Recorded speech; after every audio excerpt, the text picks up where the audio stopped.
Turėjai man pasakyti, kai buvom vestuvėse, šokom. Tada jis dar nebuvo man pasipiršęs. Bet buvo tavo gyvenime, taip. Tai kodėl su manim šokai? Nes norėjau. Darai, ką nori, taip?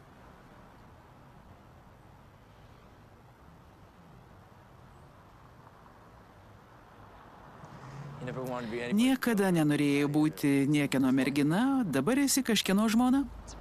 Mane irgi tai stebina. Nemanau, kad kada tave suprasiu. Sakau, tai nelogiška. Tiesiog taip nutiko.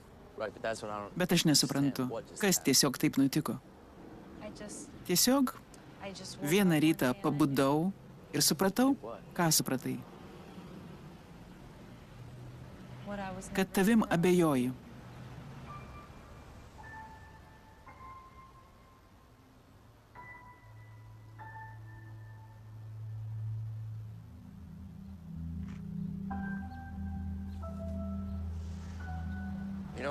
Žinai, kas apmaudu? Suprasti, kad viskas, kuo tikėjai, iš tikrųjų melas. Tai bjauru, kaip suprasti? Žinai, likimas, giminingos sielos, tikra meilė ir kitos gražios pasakos. Nesąmonė. Tiesą sakei, reikėjo tavęs klausyti. Kas? Ko šypsaisi? Tomai, kas? Kodėl taip į mane žiūri? Todėl, kad sėdėjau kulinarijoje, skaičiau Dorianą Grėjų. Priėjo vaikinas paklausti apie tą knygą ir dabar jis mano vyras.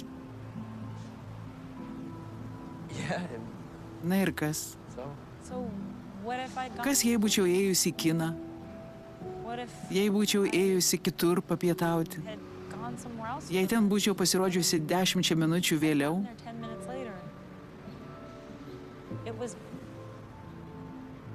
Tai buvo lemta. Tada pagalvojau, Tomas neklydo. Taip ir pagalvojau. Taip.